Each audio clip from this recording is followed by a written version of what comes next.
আমি রেডি হয়ে কোথায় যাচ্ছি? অনেকে বুঝতে পেরেছো যে আমি কোথায় যাচ্ছি। পুজোর গামলাটা দেখে অনেকে বুঝতে পেরেছো যে আমি পুজো দিতে যাচ্ছি। চলো তাহলে কোথায় যাচ্ছি পুজো দিতে সেটা তোমাকে দেখায়। তো এখন যেটা দিয়ে যাচ্ছি সেখানে কালী পুজো হবে, সেই জন্য একটু মেলা বসেছে। আর ওই একটা প্যান্ডেল দেখতে পাচ্ছ, সেখানে কালী পুজো হবে। এই রাস্তা দিয়ে যেতে হবে। ফাইনালি তোমাদের সাথে কথা বলতে বলতে আমি চলে এসেছি পুজো দিতে। আর মেয়েগুলোকে দেখতে পাচ্ছ, ওই দেখো নিজেকে সেলিব্রিটি মনে হলো। আমি গেলাম, চলে গেল মেয়েগুলো, তাহলে নিজেকে সেলিব্রিটি মনে হবে না? তো যাই হোক, আমি পুজো দিতে এসেছি। আর এইদিকে দেখতে পাচ্ছ, তাও অনেক লোক আসে, তাও আসেনি। আর এখানে পুজো দিচ্ছিলাম, একজন করে ঢুকে সবাই পুজো দেয়। তো আমিও পুজো দিচ্ছিলাম। পুজো দেওয়া হয়ে গেছে, এখন আমি বাড়ি যাচ্ছি। নাইটে রক্ষাকালী পুজো হয়, কাকুরা অনেক সবাই মাথায় নিয়ে ঠাকুরটাকে নাচ করছে। আর এখানে কাকিমারা, দিদি, বোনরা সবাই নাচ করছে।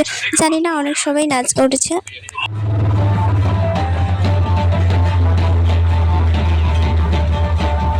আর এইদিকে ছেলেরা নাচ করছিল, কেউ দেখছিল, কেউ ভিডিও করেছিল। খেপিমা সাউন্ড, রকস্টার সাউন্ড।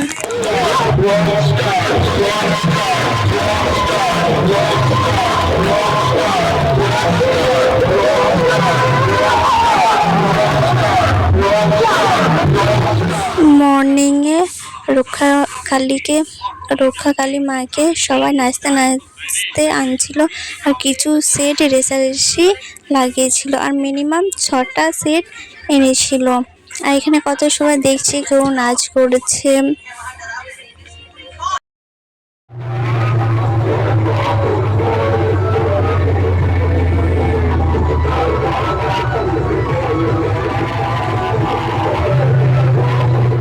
এখন বিসর্জন হওয়ার টাইম এসছে মায়ের।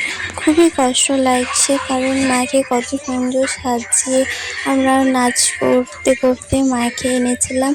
আর এখন মাকে বিসর্জন দিতে হবে। আর এইদিকে দেখতে পাচ্ছ কত লোক। আর বিসর্জন দিতে তো হবেই। খুবই কষ্ট হয়েছিল, কারণ মাকে বিসর্জন দিতে হবে। ফাইনালি মাকে সবাই জলে নেমে পড়েছে। আর এখন বিসর্জন দেওয়া হয়ে গেছে, তো আসছে বছর আবার হবে। আমার ব্লগ ভিডিওটা তোমাদের কেমন লাগছে, আশা করি তোমরা সবাই বলো যে কেমন হয়েছে ভিডিওটা। লাইক, শেয়ার, কমেন্ট, সাবস্ক্রাইব অবশ্যই করে দিও।